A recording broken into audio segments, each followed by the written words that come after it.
سمیع ابراہیم صاحب ہمارے ساتھ موجود ہیں۔ سمیع صاحب، عارف چوہدری صاحب بھی، حضرت صدیق صاحب بھی، دو ماہر قانون ہمارے ساتھ موجود ہیں۔ لیکن سر، ابھی رانا ثناء اللہ صاحب نے گفتگو کی، آپ نے بھی سماعت فرمائی ہوگی، اس میں انہوں نے کہا سر ریزرو فورس وہ لے کر آئے ہوئے ہیں ساتھ ہے، اسی ریزرو فورس کے حوالے سے سپریم کورٹ کا بہرحال اہم فیصلہ ہے۔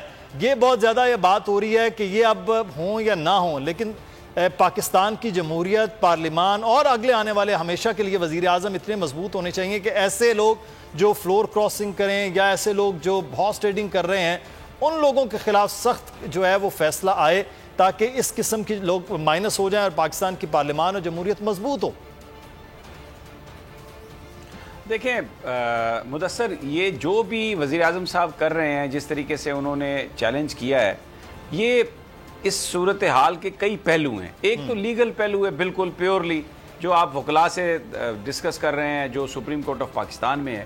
ایک اس کا اخلاقی پہلو ہے، جو کہ جن لوگوں نے کسی ایک پارٹی کے ٹکٹ پر ووٹ لیا، کیا وہ اس کے خلاف جا سکتے ہیں؟ اور تیسرا، اس گلے سڑے نظام کے حوالے سے جو وزیر اعظم صاحب تبدیلی کی بات کر رہے ہیں۔ اب آپ مجھے بتائیں نا، یہ جو ہم اپنی یہ ملک نام اسلام کے نام پر لیا گیا، انگلش لا کو ہم فالو کرتے ہیں، اور پھر جس طریقے سے چیزوں کی جزیات میں جا رہے ہیں، چیزوں کے الفاظ میں جا رہے ہیں، بالکل قرآن سیدھا کہتا ہے انما الاعمال بالنیات، ہماری ہر چیز جو ہے، اور یہی وزیر اعظم صاحب کہہ رہے ہیں۔ یہ میں آپ کے ساتھ جو میں بات کر رہا ہوں نا، یہ میں بہت سارے جو وزیر اعظم صاحب کے نزدیک لوگ ہیں ان سے گفتگو کے بعد یہ میں آپ سے بات کر رہا ہوں۔ اس پورے نظام کی تبدیلی کی ضرورت ہے۔ یہ جو ایک مثال کے طور پہ سپریم کورٹ آف پاکستان کا یہ حکم ہے کہ آپ اردو زبان جو ہے اس کو رائج کریں، اس پہ بات کریں۔ آج بھی سپریم کورٹ آف پاکستان میں جو بحث ہے وہ انگلش میں ہو رہی ہے، فیصلے جو ہیں وہ انگلش میں لکھے ہوئے آ رہے ہیں۔ یہ بہت کچھ تبدیل ہونے کی ضرورت ہے۔ یہ جو غلامی کی بات کی ہے نا عمران خان نے، یہ صرف ایک کوئی رشیا جانے کی اور امریکہ کو چھوڑنے کی بات نہیں کی۔ یہ جو غلامانہ ذہنیت ہے 75 ایئرز میں پچھلے، جنہوں نے پاکستان کی ہر اس چیز کو دیمک کی طرح چاٹا ہے، جو اسلام کے نام پر بنا تھا ملک، اس میں اسلام کو اس طریقے سے یہاں پر ہم نے نہ اس کو نافذ کیا، نہ اس کو دیکھا۔ آج بھی ہم غلام ہیں، چاہے انگلش لا کے۔ ابھی یہ کیا ہوتا ہے سپریم کورٹ میں جاتا ہوں ہیئرنگ پہ، تو جو برطانیہ کے، یورپ کے جو 4 سال پرانے بڑے جو تھے قانون دان، ان کا نام لے کے کہا جاتا ہے فلاں لارڈ نے یہ کہا، فلاں لارڈ نے یہ کہا۔ ہماری اپنی تاریخ ہے، ہمارا اپنا نظام عدل ہے، ہماری اپنی ویلیوز ہیں، ان پر بات کرتے ہوئے ان کو شرم آتی ہے۔ یہ وہ چیز ہے جو عمران خان تبدیل کرنا چاہتا ہے کہ نکلو اس بات سے۔ اور اب میں آپ کو بتاؤں، آج جو سارا معاملہ ہوا قومی اسمبلی میں، اس کی ایک ڈائمنشن ہے۔ اس کی ڈائمنشن یہ ہے کہ آپ مجھے یہ بتائیے کہ اگر اتحادی اپوزیشن کے ساتھ ہیں تو وہ اپوزیشن کے ساتھ آج آ جاتے، بیٹھ جاتے۔ آج 172 لوگ شو کر کے اپوزیشن اخلاقی برتری حاصل کر لیتی۔ اس میں میڈیا کا بھی ایک رول ہے، یہ کام کا شکار ہے۔ حقیقت یہ ہے کہ اتحادی ابھی اس وقت تک حکومت کے ساتھ ہیں، وہ وزراء ہیں، ان کی گاڑیوں پہ جھنڈے لگے ہوئے ہیں۔ پرویز الہی صاحب سپیکر ہیں پنجاب اسمبلی کے، انہوں نے پی ٹی آئی کے ساتھ جو اتحاد ہے اس کو نہیں چھوڑا۔ ابھی وہ اپوزیشن کے حوالے سے تذبذب کا شکار ہے، لیکن یہاں پر کیونکہ ہر چیز مینیپولیٹڈ ہے، ہر چیز جو بیان کی جا رہی ہے اس کا ایک مقصد ہے، نیریٹو بنانا ہے، خبر دینا مقصد نہیں ہے، پرسیپشن بنانا مقصد ہے، تو اس میں یہ کہا جا رہا ہے کہ جی وزیر اعظم کا ساتھ وہ چھوڑ چکے ہیں، حالانکہ وہ وزیر اعظم کے ساتھ ہیں۔ آج شو کر دیتے 172 اخلاقی طور پر، جناب اپوزیشن کے رہنما، آپ بڑی باتیں کر رہے ہیں، بڑی بڑبڑ کر رہے ہیں کہ جناب ہمارے پاس تو یہ اسپیکر نے یہ نہیں کیا، یہ نہیں کیا۔ وہ آپ کے پاس نہیں ہے 172 اور نہیں ہوں گے 172، یہ میں آپ کو بتا رہا ہوں۔ اب 27 کا جو جلسہ ہے، یہ میں پولیٹیکل ایک جو میں سوچ ہے عمران خان کی کہ وہ بالکل یہ ساری برائی ہے، یہ جو انگلش لاز ہے، یہ جو برطانیہ کی غلامی ہے، یہ جو امریکہ کی غلامی ہے، پورے نظام کی غلامی ہے، اس کو توڑنے کے لیے وہ کہہ رہے ہیں امر بالمعروف کانفرنس کہ آئیں، آج بتائیں کہ پاکستان واقعی ایک تبدیلی چاہتا ہے۔ اس تبدیلی کے لیے آپ کو اگر پارلیمانی فارم میں جانا ہے تو آپ کو زیادہ بڑے ووٹ کی ضرورت ہے۔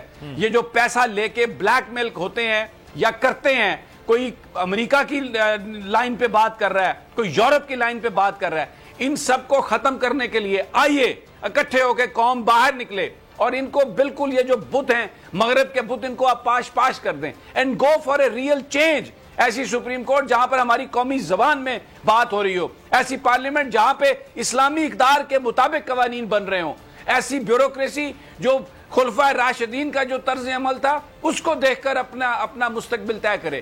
This is what is the change which Imran Khan wants to bring.